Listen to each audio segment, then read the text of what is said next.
সৈয়দ আহমদ কবির রেফাই রহমতুল্লাহ আলাইহি আওলাদ রসুল ছিলেন, আশিক রসুল ছিলেন। আমার বেরা দোস্ত আহবাব, দীর্ঘদিন পর্যন্ত মনে জ্বালা মক্কা মদিনায় যাওয়ার জন্য, কিন্তু যাইতে পারে না। আল্লাহু আকবার। বাড়ির মধ্যে, ঘরের মধ্যে বৃদ্ধা মা ছিলেন, ওনার খেদমতের জন্য কোনো লোক ছিল না।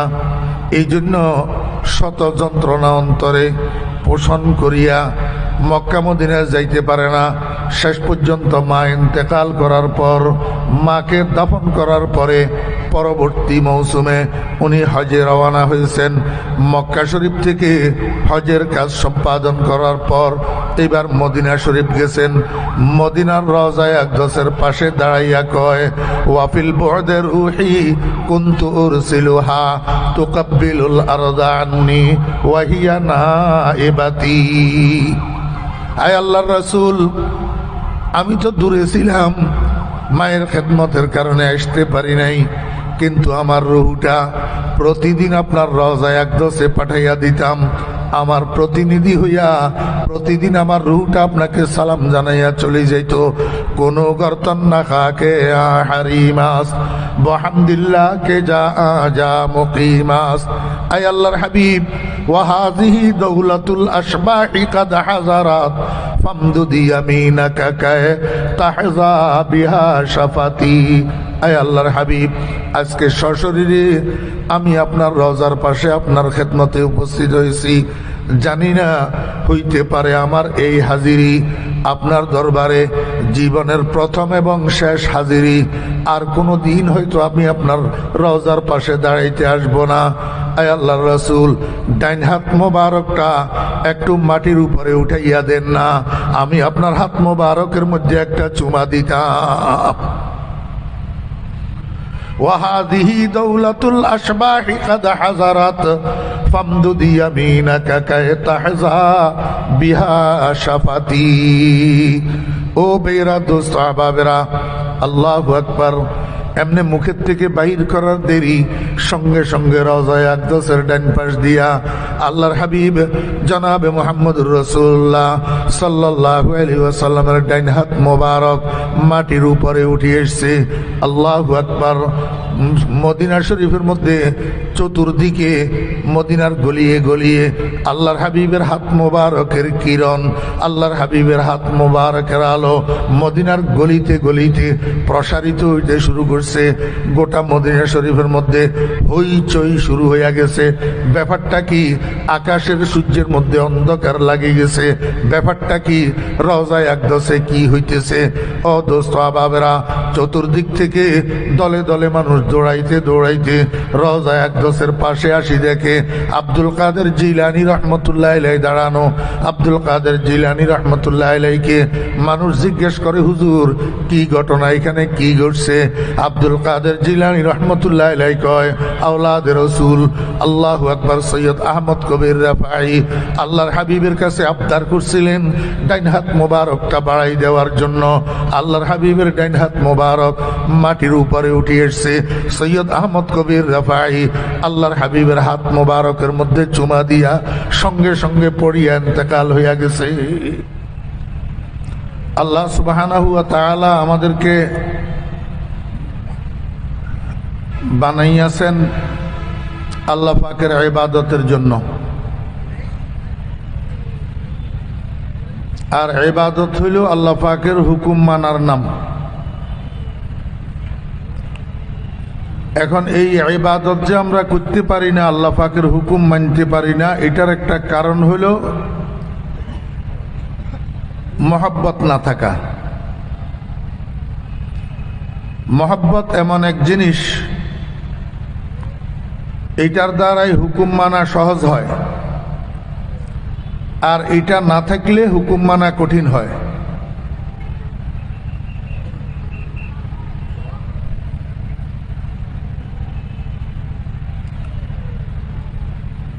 এই মহব্বতটা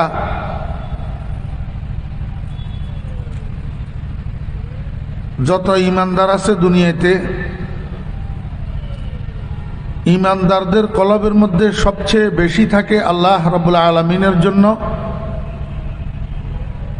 আর আল্লাহ রাব্বুল আলামিনের পরে সবচেয়ে বেশি থাকে আল্লাহর হাবিব সরকার দো আলম শফিয়ে মাহশর সাকিয়ে কাউসার জনাবে মুহাম্মদুর রাসূলুল্লাহ সাল্লাল্লাহু আলাইহি ওয়াসাল্লামের জন্য। এই কথাটা আল্লাহ পাক রব্বুল আলামিন কোরআনে কারীমের একটা আয়াতের মধ্যে ইরশাদ করেছেন, দুনিয়াতে দুই প্রকারের মানুষ আছে। কিছু মানুষ আছে যারা কতগুলা গায়রুল্লাহকে আল্লাহ পাকের সমকক্ষ বানাইয়া আল্লাহ পাককে যেমনিভাবে মহব্বত করা দরকার ওই গায়রুল্লাহগুলাকে তেমনিভাবে মহব্বত করে, অর্থাৎ এরা হইল মুশরিক। আর কিছু মানুষ আছে মুমিনে খালেস, ইমানদার। ইমানদারদের অন্তরের মধ্যে সবচেয়ে মজবুত, সবচেয়ে দৃঢ়, সবচেয়ে কঠিন মহব্বত থাকে আল্লাহ পাকের জন্য। ওয়াল্লাযীনা আমানু আশাদ্দু হুব্বাল লিল্লাহ। রাসূল আকরাম সাল্লাল্লাহু আলাইহি ওয়াসাল্লাম ইরশাদ করেন, কোন ইমানদার ততক্ষণ পর্যন্ত পরিপূর্ণ ইমানদার হওয়ার দাবি করতে পারে না যতক্ষণ পর্যন্ত তার কাছে মুহাম্মদুর রাসূলুল্লাহ সাল্লাল্লাহু আলাইহি ওয়াসাল্লামের মহব্বত আপন বাপের থেকে, আপন সন্তানের থেকে এবং দুনিয়াতে যত তার মহব্বতের মানুষ আছে সব মহব্বতের মানুষের থেকে মুহাম্মদুর রাসূলুল্লাহ সাল্লাল্লাহু আলাইহি ওয়াসাল্লামের মহব্বত বেশি না হয় ততক্ষণ পর্যন্ত সে পরিপূর্ণ ইমানদার হওয়ার দাবি করতে পারে না। তো ইমানদারের অন্তরের মধ্যে সবচেয়ে বেশি মহব্বত হবে আল্লাহর জন্য, তারপরে সবচেয়ে বেশি মহব্বত হবে মুহাম্মদুর রাসূলুল্লাহ সাল্লাল্লাহু আলাইহি ওয়াসাল্লামের জন্য। এই জিনিসটার কারণ কি? এই কারণটা সংক্ষেপে আলোচনা করলে আজকে আমার আলোচনা শেষ। একটু মুখতসর বলতে হবে, কারণ আমি দুঃখিত 60টার উপরে এইখানে আপনাদেরকে সময় দেওয়া আমার পক্ষে সম্ভব হবে না।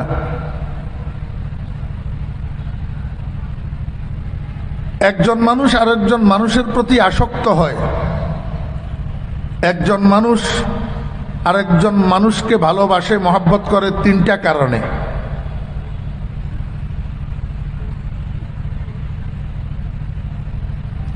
এক নম্বর হলো জামাল, দুই নম্বর কামাল, তিন নম্বর নওয়াল। জামাল, কামাল, নওয়াল, রূপ, গুণ, দয়া। একজন মানুষ একজন মানুষকে মহব্বত করে রূপে আসক্ত হইয়া, যেমনি ভাবে জুলাইখা আসক্ত হয়েছিলেন হযরত ইউসুফ আলাইহিস সালামের রূপে, এইরকম ভাবে একজন মানুষ একজন মানুষকে মহব্বত করে গুণে আসক্ত হইয়া, যেমনি ভাবে আমাদের দেশে কিছু কিছু হক্কানি পীর মুর্শিদগণের শরীরের রং কালো হওয়া সত্ত্বেও লক্ষ লক্ষ মুরিদানের হৃদয়ের স্পন্দন হয়ে থাকে গুণের কারণে, তেমনি ভাবে একজন মানুষ আরেকজন মানুষের প্রতি আসক্ত হয়, একজন মানুষ আরেকজন মানুষকে ভালোবাসে দয়ায় বশীভূত হইয়া। আমরা সহজে বুঝি যে রূপ, গুণ, দয়া তিনটার দিক থেকে কামেল, মোকাম্মল মহান রব্বুল আলামিন আল্লাহ সুবহানাহু ওয়া তাআলা আল্লাহ পাকের রূপও সবচেয়ে বেশি, আল্লাহ পাকের গুণও সবচেয়ে বেশি, আল্লাহ পাকের দয়াও সবচেয়ে বেশি। এই জন্য ইমানদারগণ সবচেয়ে বেশি মহব্বত করে, সবচেয়ে দৃঢ় মহব্বত করে আল্লাহকে। এটা আমরা সবাই জানি, সবাই বুঝি। আমাদের আসল বুঝার বিষয় হলো আল্লাহ পাকের মাখলুকের মধ্যে রাসূল আকরাম সাল্লাল্লাহু আলাইহি ওয়াসাল্লাম ইরশাদ করলেন, তোমার বাপের থেকে, তোমার সন্তানের থেকে, তোমার অন্য সমস্ত প্রিয় মানুষদের থেকে আমাকে যতক্ষণ পর্যন্ত বেশি ভালোবাসতে না পারবা ততক্ষণ পর্যন্ত তুমি পরিপূর্ণ ঈমানদার হবে না। এইটা কেন? এইটা এই জন্য যে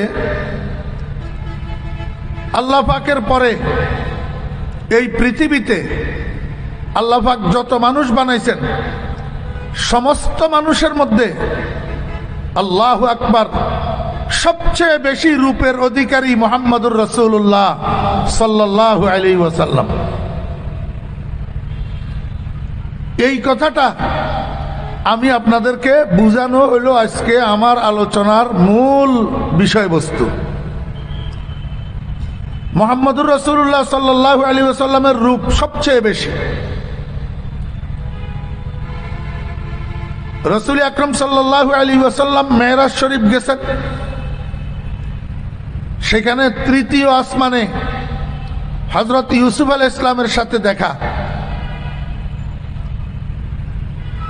মেরাজের সফর থেকে ফিরে আসার পর সাহাবায়ে কেরামের সামনে রাসূল আকরাম সাল্লাল্লাহু আলাইহি ওয়াসাল্লাম যখন মেরাজের ঘটনা বর্ণনা করতেছিলেন, তখন এক পর্যায়ে হুজুরে পাক সাল্লাল্লাহু আলাইহি ওয়াসাল্লাম ইরশাদ করলেন, ইন্না ইউসুফা কাদ উতিয়া শাতরাল হুসন।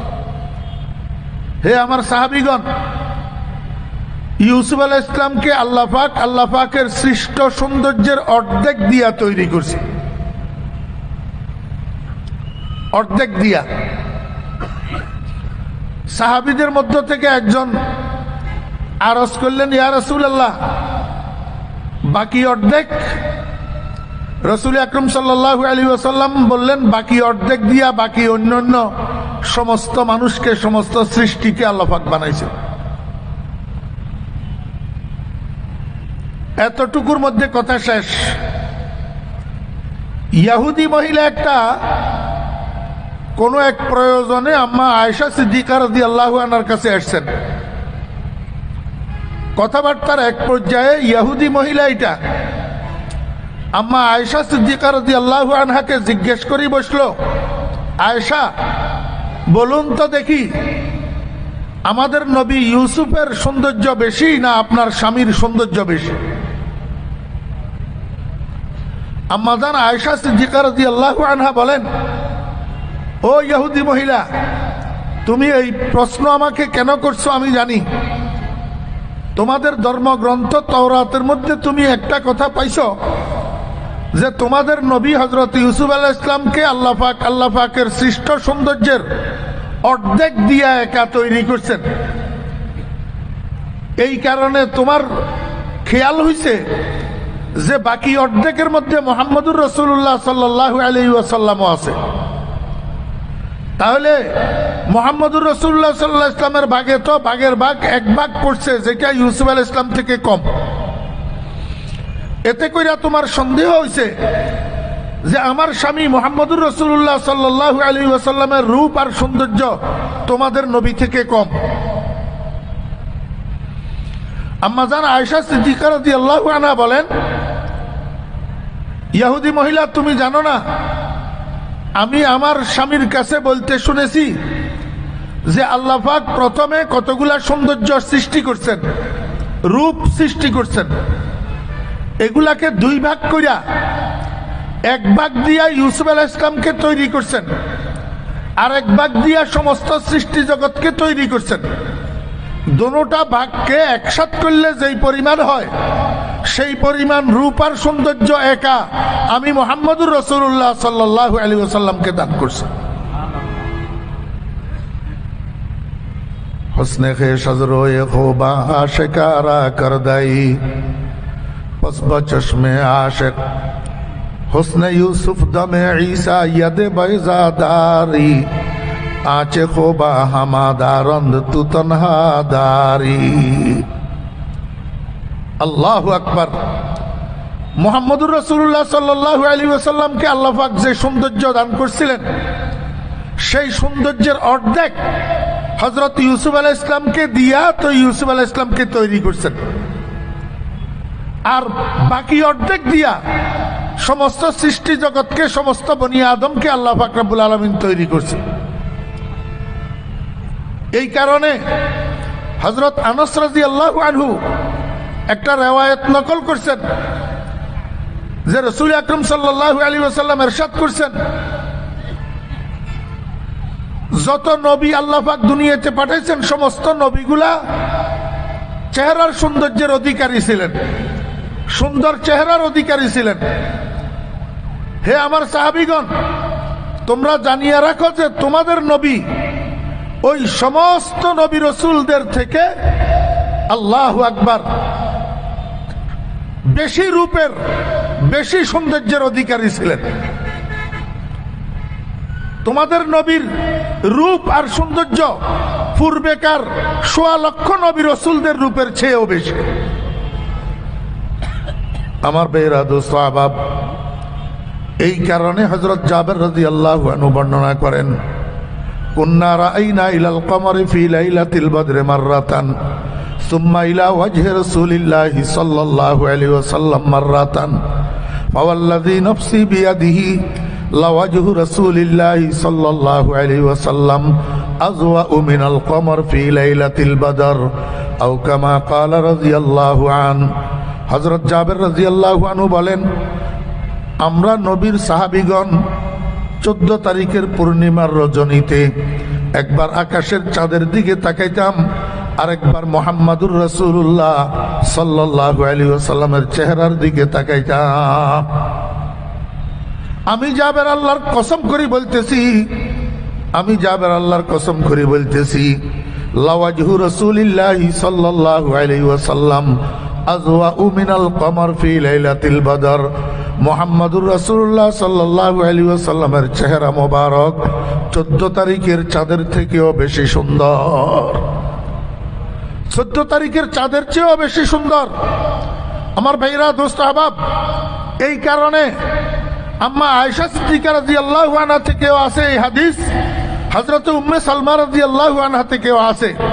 ওনারা দুইজন উম্মুল মুমিনিন বয়ান করেন যে আমরা নবী পত্নীগণের ঘরে যেদিন বাতি জ্বালানোর জন্য তৈলের ব্যবস্থা থাকতো না, অন্ধকারের মধ্যে আমরা রাত্রি যাপন করতাম। এই অন্ধকার যাপিত রাত্রের মধ্যে আমরা যদি সেলাই কাজ করার প্রয়োজন হইতো, তা আমরা সুইচ এবং সুতা লইয়া মুহাম্মদুর রাসূলুল্লাহ সাল্লাল্লাহু আলাইহি ওয়াসাল্লামের চেহারার সামনে চলে যেতাম। আল্লাহর হাবিব জনাবে মুহাম্মদুর রাসূলুল্লাহ সাল্লাল্লাহু আলাইহি ওয়াসাল্লামের চেহারার সামনে বসি সুইচের ছিদ্র দিয়া সুতা ঢুকাইতাম এবং আল্লাহর হাবিবের চেহারার আলোর মধ্যে বসি সেলাই কাজটা শেষ করে নিয়ে আসতাম। ऐसा तुझे खालिक ने तरहदार बनाया, ऐसा तुझे खालिक ने तरहदार बनाया, यूसुफ को तेरे तालिब दीदार बनाया। আমার চন্দনাইশের যুবক ভাইরা, আমাকে বলুন না, বর্তমান দুনিয়াতে সুন্দরী প্রতিযোগিতা হয়, এই সুন্দরী প্রতিযোগিতাতে যেই মেয়েটা অ্যাওয়ার্ড উইনার হয়, প্রতিযোগিতা বিজয়িনী হয়, তাকে বিশ্ব সুন্দরী হিসাবে আখ্যায়িত করা হয়। আমি আপনাদেরকে জিজ্ঞেস করি, গাছবাড়িয়া কলেজ মাঠে এইরকম 1 লক্ষ বিশ্ব সুন্দরীকে যদি সমাবেত করা হয়, বিদ্যুৎ নিবেয়া অমাবস্যার অন্ধকারের মধ্যে 1 লক্ষ বিশ্ব সুন্দরীর চেহারার আলোর দ্বারা ওই বস্তা সেলাই করে যে সুইচ আছে না, এই বস্তা সেলাইয়ের সুইচের ভিতর দিয়া সুতা ঢুকানো যাবে?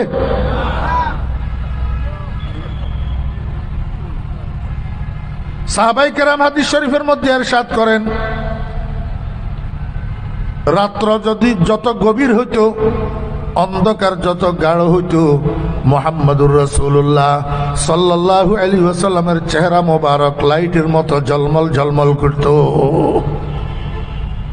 আল্লাহর হাবিব জনাব রাসূলুল্লাহ সাল্লাল্লাহু আলাইহি ওয়াসাল্লামের চেহারার আলো চতুর্দিকে লাইটের আলোর মতো বিচ্ছুরিত হতো।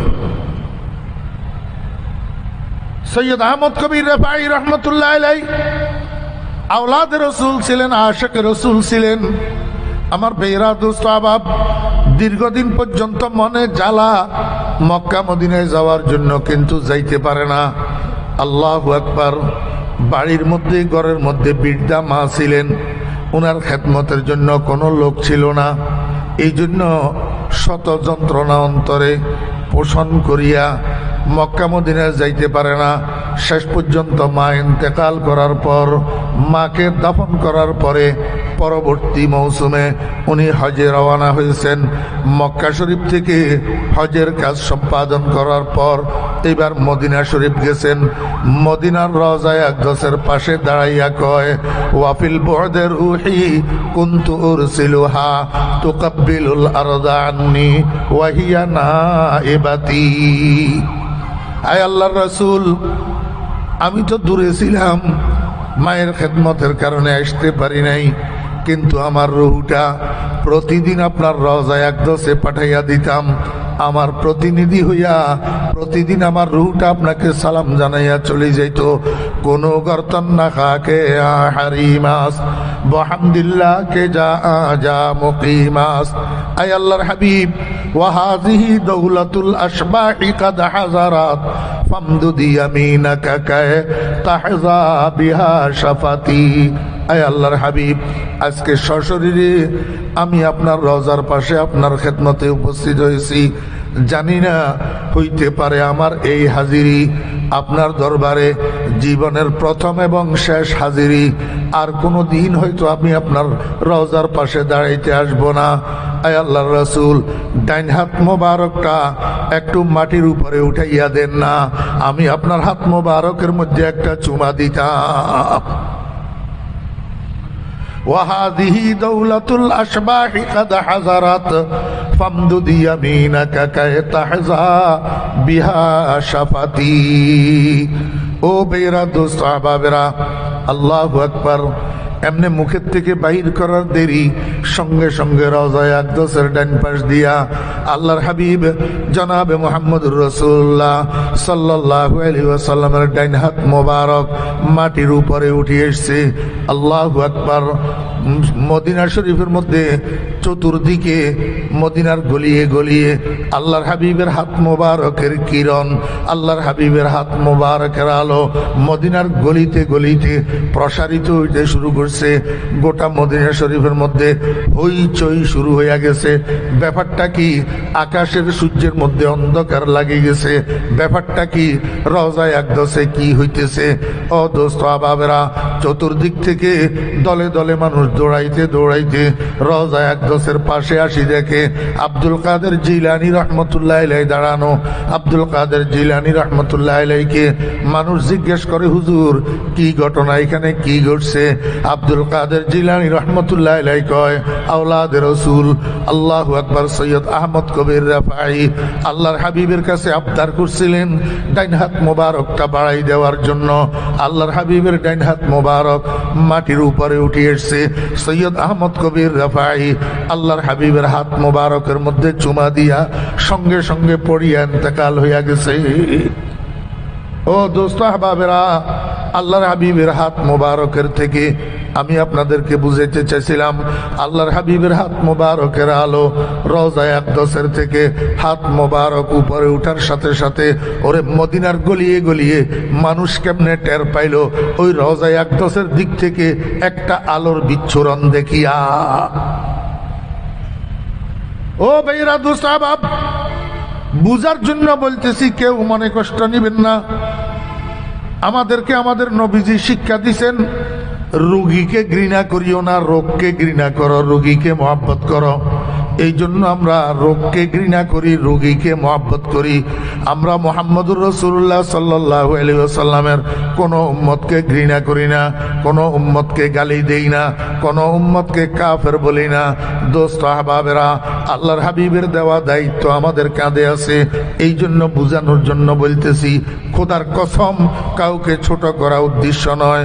রাসূল আকরাম সাল্লাল্লাহু আলাইহি ওয়াসাল্লাম নূর না মাটি, এইটা নিয়ে আমরা ঝগড়া করি। দোস্ত আহবাব, ঝগড়া করি যে এই ঝগড়ার একটা কারণ আমার যেটা বুঝে আসে, আল্লাহু আকবার, এটার কারণ হইল আমরা যেই বিষয়ে কথা বলি সেই বিষয়ে আমার নলেজ কতটুকু, সেই বিষয়ে আমার জ্ঞানের পরিধি কতটুকু আমরা চিন্তা করি, কথা বলি না। আমরা যেই বিষয়ে কথা বলি সেই বিষয়ের জ্ঞানের পরিধির বাহিরে যাইয়া কথা বলি, এই জন্য ঝগড়া লাগে। কারণ এই সমস্ত বিষয়ে আমরা সমাধান দিতে পারি না, ফিনিশিং দিতে পারি না। আমি তো জিজ্ঞেস করব আমার ভাইরা, দলমত নির্বিশেষে বলি, আমি কারো পক্ষে কারো বিরুদ্ধে বলি না। রাসূল আকরাম সাল্লাল্লাহু আলাইহি ওয়াসাল্লাম নূর না মাটি? আপনি যে ঝগড়া করেন, আমি আপনাকে জিজ্ঞেস করব, আল্লাহর হাবিব জনাব মুহাম্মদুর রাসূলুল্লাহ সাল্লাল্লাহু আলাইহি ওয়াসাল্লামের মধ্যে দুইটা জিনিস ছিল, একটা রাসূল আকরাম সাল্লাল্লাহু আলাইহি ওয়াসাল্লামের শরীর মোবারক, আর একটা রাসূল আকরাম সাল্লাল্লাহু আলাইহি ওয়াসাল্লামের রূহ মোবারক। ছিল কি ছিল না? জি, সবাই বলেন, সবাই। রাসূল আকরাম সাল্লাল্লাহু আলাইহি ওয়াসাল্লামের শরীর মোবারক ছিল, রূহ মোবারক ছিল? যদি না থাকে আপনি বলেন কোনটা ছিল না? রাসূল আকরাম সাল্লাল্লাহু আলাইহি ওয়াসাল্লামের শরীর ছিল না, রাসূল আকরাম সাল্লাল্লাহু আলাইহি ওয়াসাল্লামের রূহ ছিল না। এই দুটো জিনিসের সমন্বয়ে হুজুরে পাক সাল্লাল্লাহু আলাইহি ওয়াসাল্লামের জাতে গেরামি রাসূল আকরাম সাল্লাল্লাহু আলাইহি ওয়াসাল্লামের মোবারক সত্তা গঠিত হয়েছে, ঠিক না বেঠিক? আমার দোস্ত আহবাবেরা, এখন আমি আপনাকে একটু জিজ্ঞেস করি, আপনি কোনটা নিয়ে ঝগড়া করেন? নবীজির রূহ মোবারক নিয়ে ঝগড়া করেন নাকি শরীর মোবারক নিয়ে ঝগড়া করেন? এইটা আগে কনফার্ম করেন। নবীজির রূহ নূর না মাটি, এইটা আপনার ঝগড়া, না নবীজির শরীর নূর না মাটি, এটা আপনার ঝগড়া। ও বেরা দোস্ত আহবাব, যদি বলেন রূহ, তাহলে আপনার সাথে আমার কোনো দ্বিমত নাই, আপনার সাথে ওলামায়ে দেওবন্দের কোনো দ্বিমত নাই। তথাকথিত যাদেরকে আপনারা রাসূলের দুশমন বলেন, দরুদ শরীফ পড়ে না কইয়া সাধারণ মানুষদেরকে বুঝান। ও দোস্ত আহবাবেরা, আসলে আমরা দরুদ শরীফ পড়ি কি পড়ি না? জি, আপনাদের খেয়াল মতে কি আমি ফরিদুদ্দিন নামাজি না বেনামাজি? এখন আপনাদের সামনে স্টেজে মাগরিবের নামাজ পড়ছি না পড়ি নাই? এই মাগরিবের নামাজ কয় রাকাত? প্রথম বৈঠক, দ্বিতীয় বৈঠক। প্রথম বৈঠকের মধ্যে তাশাহুদ আবদুহু ওয়া রাসূলুহু পর্যন্ত শেষ। দ্বিতীয় বৈঠকের মধ্যে তাশাহুদের পরে আবদুহু ওয়া রাসূলুহুর পরে কি বলেন না? আল্লাহুম্মা সাল্লি আলা মুহাম্মাদি ওয়া আলা আলি মুহাম্মাদ কামা সাল্লাইতা আলা ইব্রাহিমা ওয়া আলা আলি ইব্রাহিম ইন্নাকা হামিদুম মাজিদ। আল্লাহুম্মা বারিক আলা মুহাম্মাদি ওয়া আলা আলি মুহাম্মাদ কামা বারাকতা আলা ইব্রাহিমা ওয়া আলা আলি ইব্রাহিম ইন্নাকা হামিদুম মাজিদ। এটা দরুদ শরীফ কিনা? জি, শুধু দরুদ শরীফ না, এটা হলো 1 নম্বর দরুদ শরীফ, made in Medina, made in Medina. আর মুস্তাফা জানে রহমত পেলা খো সালাম, শমে বজমে হেদায়ত পেলা খো সালাম। আপনাদের কি খেয়াল, আমি টানি টুনি সুন্দর করে পড়তে পারি কি পারি না? জি, পারি, কিন্তু পড়ি না, কিন্তু পড়ি না। কেন পড়ি না? 2 নম্বর দরুদ মেড ইন করাচি। কয় নম্বর? আমার ভাইরা দোস্ত আহবাব, আপনারা মেশিনারি একটা যন্ত্রাংশ যদি খরিদ করতে যান, সেখানে মেড ইন চায়না খরিদ করতে চান না মেড ইন জাপান তালাশ করেন। কারণ made in Japan 1 number, made in China 2 number. ওরে দরুদের মধ্যেও 1 নম্বর আর 2 নম্বর আছে, মেড ইন মদিনা আর made in out of Medina. আমার ভাইরা দোস্ত আহবাব, যদি মেড ইন মদিনা পাওয়া যায় 1 নম্বর দরুদ, আমি মেড ইন করাচি কেন পাঠ করব যদি পাগল না হই? বুঝেন নাই আমার ভাইরা দোস্ত আহবাব? আমি তো আল্লাহুম্মা সাল্লি আলা নামাজের মধ্যেও পড়ি, নামাজের বাইরেও পড়ি, কারণ এটা 1 নম্বর দরুদ মেড ইন মদিনা। যে নবীজির উপরে আমরা দরুদ পড়ি, সেই নবীজি নিজেও নিজের উপরে এই দরুদ পড়তেন। যেই নবীজির উপরে আমরা নামাজের মধ্যে দরুদ পড়ি, সেই নবীজি নিজেও নামাজ পড়তেন, নামাজের মধ্যে দরুদ শরীফ এটা পড়তেন। অবশ্য একটু সুন্দর কম, টান টুন নাই আর কি নাই দোস্ত। আপনি কি সুন্দরের ফিসে টানের ফিসে পড়ি ভুল পড়বেন, 2 নম্বর পড়বেন, তাহলে দরুদ পড়ার ফজিলত পাইলেন কই? একবার দরুদ পড়লে 10টা রহমত পাওয়া যায়, 10টা গুনাহ মাফ হয়, 10টা নেকি আমল নামার মধ্যে লেখা হয়, 10টা গোলাম ইসমাইল ইসলামের বংশ থেকে আজাদ করার সওয়াব আমল নামায় লেখা হয়। আপনি সারা জীবন মুস্তাফা জানে রহমত পে লাখু সালাম পড়লে এই নেকি পাইবেন, আমাকে একটু বুঝান না। Made in Karachi, made in Mustafa জানে রহমত পে লাখু সালাম। ভাষা এটা কোন ভাষা? উর্দু। কোন ভাষা? উর্দু। ওই মদিনার ভাষা কি? ওই কামলিওয়ালার ভাষা কি? আরবি। তো আরবি হইল নম্বর 1 আর উর্দু হইল নম্বর 2। আমি নম্বর 1 থেকে নম্বর 2-র পিছনে দৌড়াবো কেন? আরো পাবলিকেরে খাঁটি আশেকে রসুলদের বিরুদ্ধে বুঝাইয়া দুশ্মন বানাবো কেন? আমার ভাইরা দোস্ত আহবাব, अगर काफिर मोरा खंदी गमे निस्त, अगर काफिर मोरा खंदी गमे निस्त, चरागे किस बरा नबुवत फरोगे। और दोस्त, তুমি আমারে সারা জীবন কাফের কও, তুমি আমারে সারা জীবন রসুলের দুশ্মন কও, আমার কোনো আফসোস নাই। কিন্তু আফসোস একটা হয়, সেটা হইল কিয়ামতের ময়দানে আল্লাহ পাকের আদালত। তোমার জন্য আছে, আমার জন্য আছে। আমি রসুলের দুশ্মন, আমি দরুদ শরীফ পড়ি না, এই কথাটা কিয়ামতের ময়দানে আল্লাহ পাকের আদালতে যদি সাব্যস্ত করতে না পারো, আমার আমল নামা থেকে যদি তোমার আমল নামা থেকে দরুদ বেশি বাইর হয়, তখন এই মিথ্যার বাতি কেমনে জ্বালাইবা?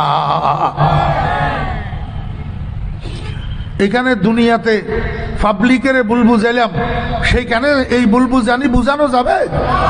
যাবে না। আমার ভাইরা দোস্ত আহবাবেরা, আমি আপনাদেরকে বুঝাইতে চাইছিলাম, যদি আপনি রুহু নিয়া ঝগড়া করেন, আপনারা রুহু নিয়া ঝগড়া করেন, নবীজির রূহ মোবারক নিয়া ঝগড়া করেন, তাহলে আপনাদের সাথে আমার কোনো দ্বিমত নাই। আমি মনে প্রাণে বিশ্বাস করি মুহাম্মদুর রাসূলুল্লাহ সাল্লাল্লাহু আলাইহি ওয়াসাল্লামের রূহ মোবারক নূর। রূহ মোবারক কি? নূর। কেউ কয় হাদিস, কেউ কয় হাদিস না, এটার সঠিক আমার তাহকিক নেই। আউয়ালু মা খালাকাল্লাহু নূরি। তো যদি হাদিস না হয়, মাকুলাও হয়, তাতেও অসুবিধা নাই। এই রুহি মানি আউয়ালু মা খালাকাল্লাহু নূরি মানি আয় রুহি, আয় রুহি। রাসূল আকরাম সাল্লাল্লাহু আলাইহি ওয়াসাল্লামের রূহ মুবারক আউয়ালুল মাখলুক, আউয়ালুল মাখলুক। রাসূল আকরাম সাল্লাল্লাহু আলাইহি ওয়াসাল্লামের রূহ মুবারক নূর। রাসূল আকরাম সাল্লাল্লাহু আলাইহি ওয়াসাল্লামের রূহ মুবারক কি? নূর। এইখানে আরো বিশ্লেষণের দাবি রাখে যে কথা আছে, ইয়াসআলুনাকা আনির রূহ কুলির রূহ মিন আমরি রাব্বি। বাকি সমস্ত মানুষের রূহ কি, আম্বিয়া ইসলামের রূহ কি, হ্যাঁ, এই বিষয় এখন বিস্তারিত আমার যাইতেছি না, কারণ এটা কোনো হাদিসের ক্লাস না। আমি সর্বসাধারণকে বোঝানোর জন্য বয়ান করতেছি, আপনাদেরকে বুঝাইতেছি একটা কথা যেটা সামনে বুঝবেন। এখন আপাতত এতটুক বুঝেন যে রাসূল আকরাম সাল্লাল্লাহু আলাইহি ওয়াসাল্লামের রূহ মুবারক নূর। রূহ মুবারক কি? নূর। খবরদার, আল্লাহ পাকের জাতি নূর না, আল্লাহ পাকের জাতি নূর না, রাসূল আকরাম সাল্লাল্লাহু আলাইহি ওয়াসাল্লামের রূহ যে নূর সেটাও আল্লাহ পাকের মাখলুক। আল্লাহ পাকের কি মাখলুক? জাতি নূর বললে শিরিক হবে, শিরিক। রাসূল আকরাম সাল্লাল্লাহু আলাইহি ওয়াসাল্লামের রূহ মোবারক নূর। আর যদি রাসূল আকরাম সাল্লাল্লাহু আলাইহি ওয়াসাল্লামের শরীর মোবারক নিয়ে যদি ঝগড়া করেন, তাহলে আমি আপনাকে বলবো মুহাম্মাদুর রাসূলুল্লাহ সাল্লাল্লাহু আলাইহি ওয়াসাল্লামের শরীর মোবারক মাটি, শরীর মোবারক মাটি। কিন্তু কোন মাটি দোস্ত আহবাবেরা? কোন মাটি?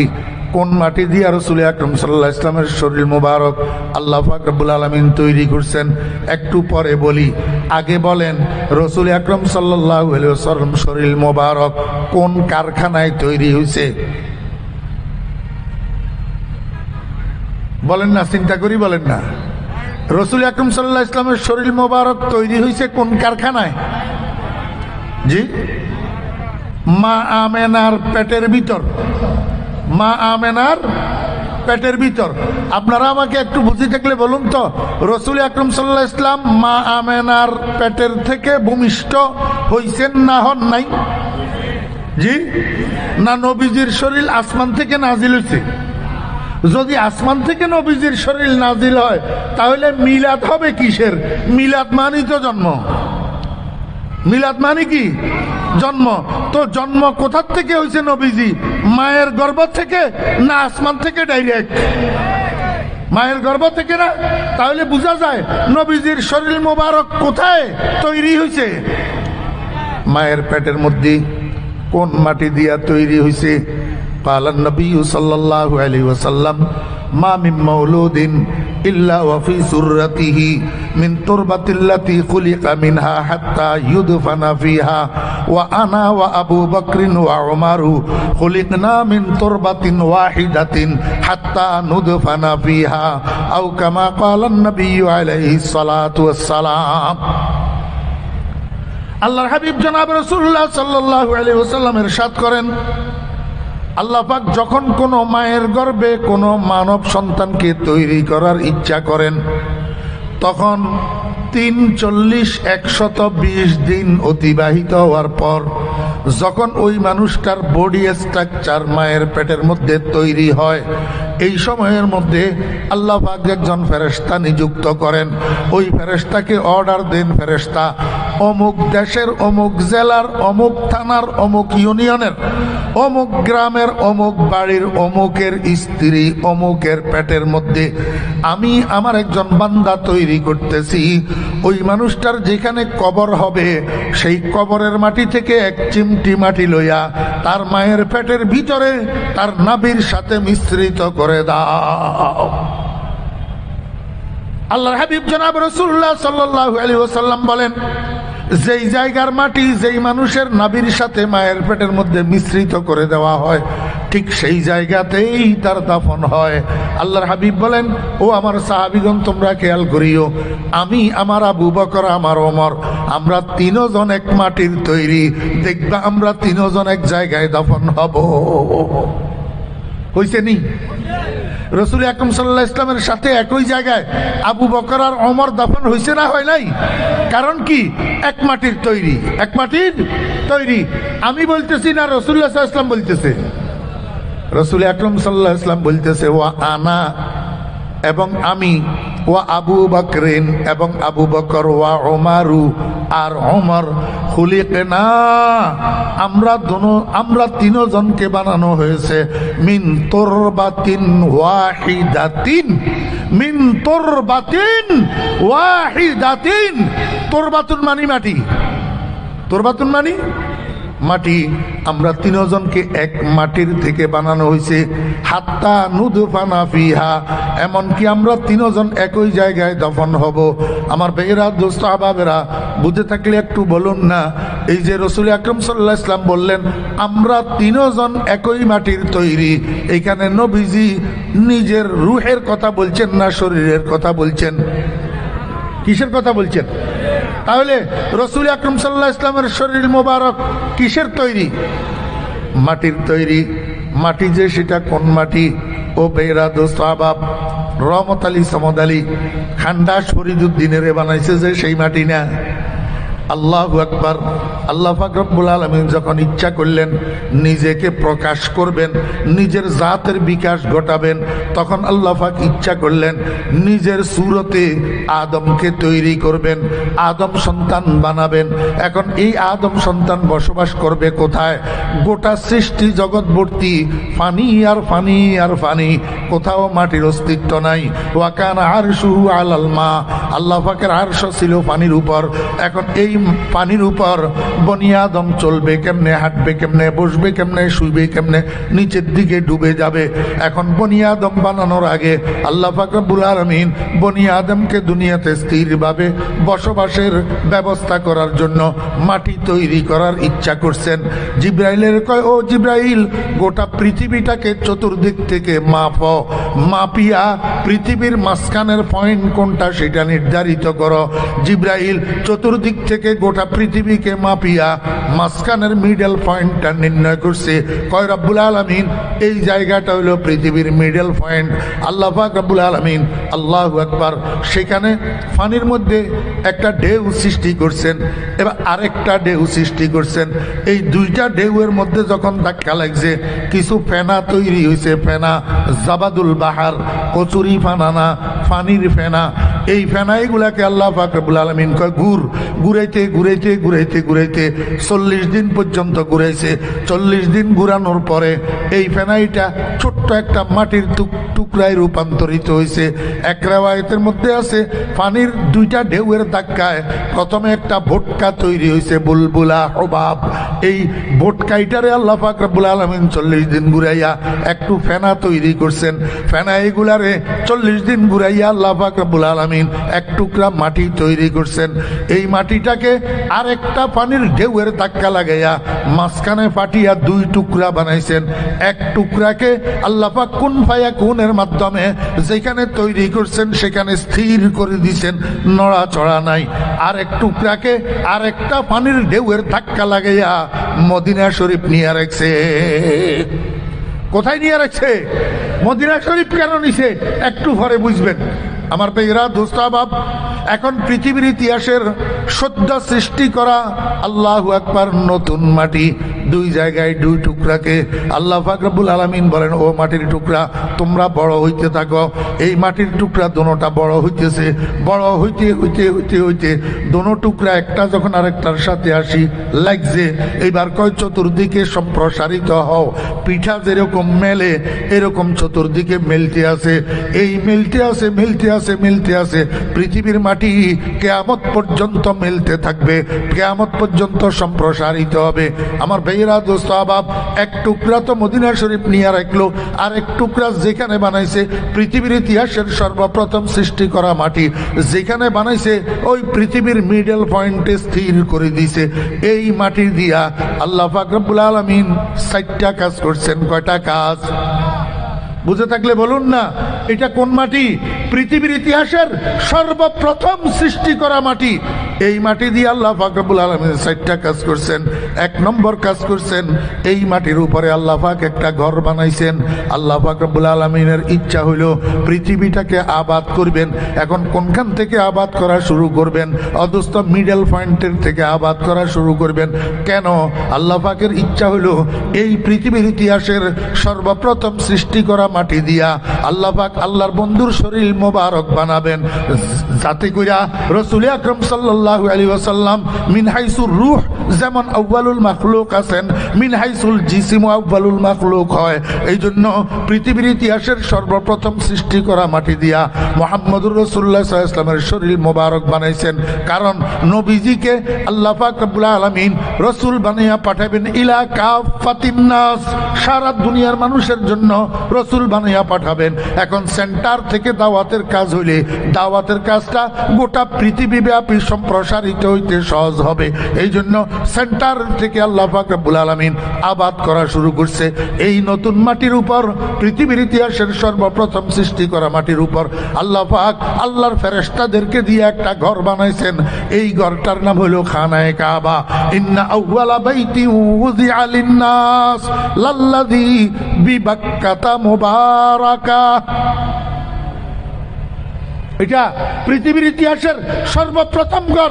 বর্তমান যে খানায় কাবা আপনারা দেখতেছেন, যেটার চতুর্দিকে আপনারা তাওয়াফ করতেছেন, এটা হযরত ইব্রাহিম আলাইহিস সালামের তৈরিও না, ফেরেশতাদের তৈরিও না।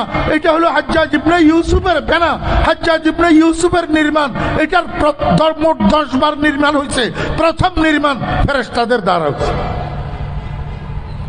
বানা বাইতা রব্বিল আরশে আশরুন মালাইকাতুল্লাহিল কিরামু ফাআদামু ফাশীসুন ফাইব্রাহিমু সুম্মা আমালিকু উসাইয়ুন কুরাইশুন ক্বাবলা হাযাইনি জুরহুমু ওয়া আবদুল ইলাহ ইবনু যুবাইর বানা কাযা বানাউন লিহাজ্জাজিন ওয়া হাযা মুতাম্মিমু।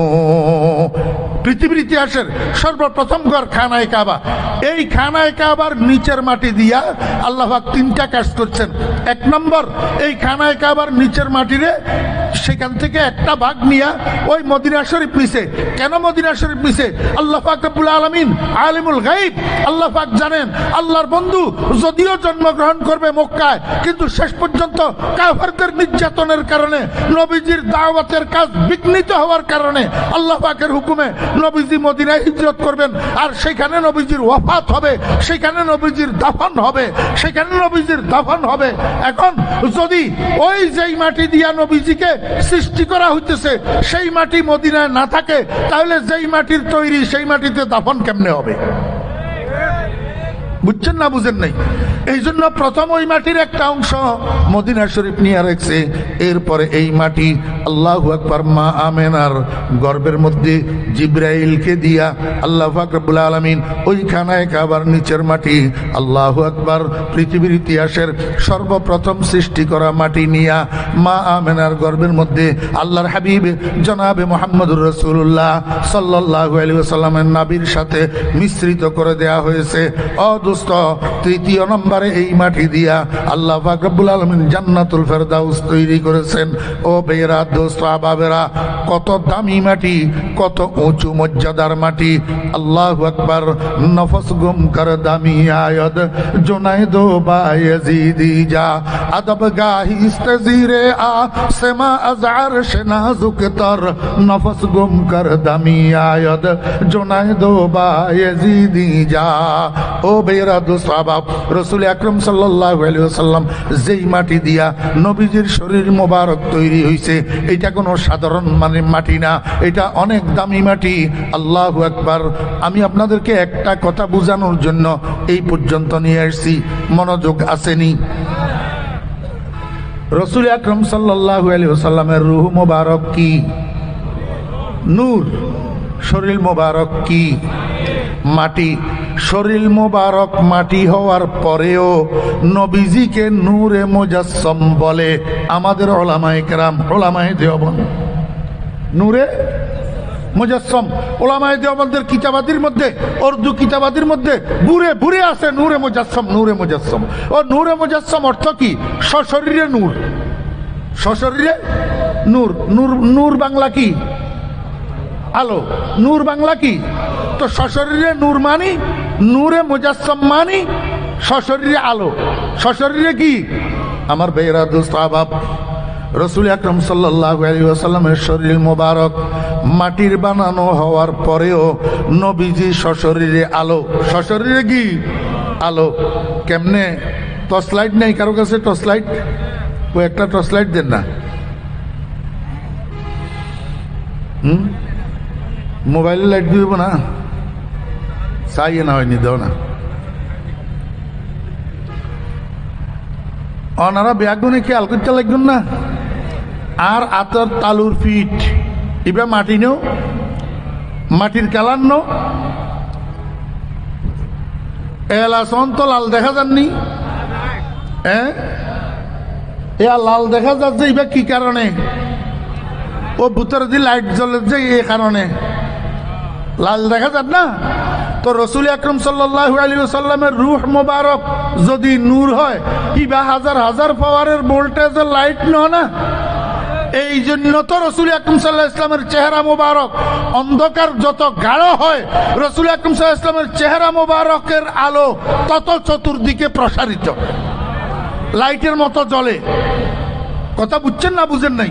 যদি একটা লাইট ভিতরে দিয়ে জ্বলার কারণে ফরিদুদ্দিনের হাতের বাহিরে যদি লাল দেখা যায়, তাহলে আঙ্গুল এগুলো এখন সশরীরে আলো হয়ে গেল না? তো রসুল আকরাম সাল্লাল্লাহু আলাইহি ওয়াসাল্লামের শরীর মুবারক মাটি হওয়ার পরেও সশরীরে নূর তথা নূরে মুজাসসাম হইতে পারে কি পারে না?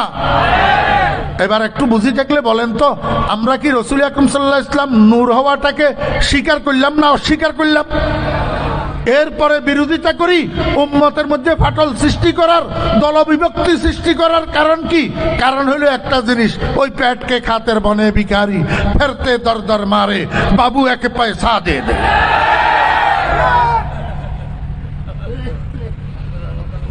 আল্লাহু আকবার। আল্লাহ পাক রব্বুল আলামিন কয়, বন্ধু আপনার মতো এত সৌন্দর্যের অধিকারী কাউকে বানাই নাই, এত রূপের মালিক কাউকে বানাই নাই, আপনার মতো এত সুন্দর কাউকে আমি দেই নাই, কিন্তু দুনিয়ার মধ্যে আমি আপনার সম্পূর্ণ রূপ আর সৌন্দর্য বিকশিত হইতে দিই নাই, বিকশিত হইতে দিই নাই। কারণ সাধারণ একটা সূর্যের দিকে মানুষ দিনের 12টার সময় তাকাইতে পারে না, দৃষ্টি ফেরত আসে। সূর্যের দিকে তাকাইলে সূর্যের অস্তিত্ব, সূর্যের বডি দেখা যায় না, বেশি আলোকিত হওয়ার কারণে। অথচ আমি তো আপনাকে রহমতুল্লিল আলামিন বানাইয়া পাঠাইছি, আপনাকে হাদি বানাইয়া পাঠাইছি, আপনাকে বাশির বানাইয়া পাঠাইছি, আপনাকে নাজির বানাইয়া পাঠাইছি। আপনার উম্মতেরা আপনার রহমতের চেহারার দিকে, আপনার বেশারতের চেহারার দিকে তাকাইয়া তাকাইয়া ইস্তেফাদা করবে, আপনার থেকে তারা ফায়দা অর্জন করবে, আপনার থেকে নবুয়তের নূর তারা হাসিল করবে। কিন্তু সম্পূর্ণ সৌন্দর্য আর রূপ যদি আমি প্রকাশ করে দিই, তো আপনার সৌন্দর্য আর রূপ তো সূর্যের থেকে কোটি কোটি গুণ বেশি। একটা উম্মত তো আপনার রহমতের চেহারার দিকে তাকাইতে পারবে না। এই জন্য দুনিয়াতে আমি আপনার রূপ বিকশিত হইতে দেই নাই, আমি আপনার রূপের ঝলক প্রকাশ করব ও জান্নাতের মাকাদে সিদকের যেই মাহফিলের ব্যবস্থা আমি করছি, সেই মাহফিলের মধ্যে আপনার সমস্ত রূপকে আমি বিকশিত করে দেব। আমার বেরা দুস্তাবাব, রসুল আকরাম সাল্লাল্লাহু আলাইহি ওয়াসাল্লাম ইরশাদ করেন, জান্নাতের মধ্যে একটা মাহফিল হবে। কি হবে? কিসের মাহফিল? দোস্ত ওয়াজ মাহফিল না। জান্নাতে ওয়াজের দরকার নাই, ওয়াজ তো লাগে আমল করার জন্য। এখন তো ওয়াজ দিয়ে আমরা কান সুখ করি, গোড়ার ডিমও আমরা আমল করি না। ওয়াজ লাগে আমলের জন্য। জান্নাতের মধ্যে আমল নাই, অতএব ওয়াজেরও দরকার নাই। জান্নাতের মধ্যে যে মাহফিল হবে, এটা মাহফিল হবে মাহফিলের তেলাওয়াতে কোরআন, মাহফিলে তেলাওয়াতে কোরআন। এরকম স্টেজ বানাবে আল্লাহ পাক রব্বুল আলামিন কুন ফায়াকুনের মাধ্যমে। এত বড় স্টেজ, যে স্টেজের মধ্যে ১৬ লক্ষ নবী রাসূলগণ স্পেশাল গেস্ট হিসাবে উপস্থিত থাকবেন। এরকম দুইটা কুরসি হবে, একটা সভাপতির জন্য আর একটা প্রধান অতিথির জন্য। সভাপতি হবেন স্বয়ং লা ইলাহা ইল্লাল্লাহ, আর প্রধান অতিথি হবেন মুহাম্মাদুর রাসূলুল্লাহ সাল্লাল্লাহু আলাইহি ওয়াসাল্লাম। खुदा खुद मेरे महफिल बू दे अंदर जाल, खुदा खुद मेरे महफिल बू दे अंदर ला मका खुसरो, मोहम्मद शमए महफिल बू दे सब जाए के मनबूदम। আমার হাতে সময় নাই এই জান্নাতের মাহফিল এইটার। আল্লাহু আকবার। রাসূল আকরাম সাল্লাল্লাহু আলাইহি ওয়াসাল্লাম যখন বর্ণনা দিতেছিলেন, সাহাবীরা জিজ্ঞেস করেন, ইয়া রাসূলুল্লাহ, এত বড় মাহফিল, যেই মাহফিলের স্টেজে ১৬ লক্ষ মেহমান বসা থাকবে, যেই স্টেজের সামনে আদম আলাইহিস সালাম থেকে কিয়ামত পর্যন্ত জান্নাতি হওয়া সমস্ত মানুষেরা দুইটা শ্রেণীতে বিভক্ত হইয়া স্টেজের সামনে উপস্থিত থাকবে, এত বড় মাহফিলটার আলোকসজ্জার ব্যবস্থা কি হবে, লাইটের ব্যবস্থা কি হবে?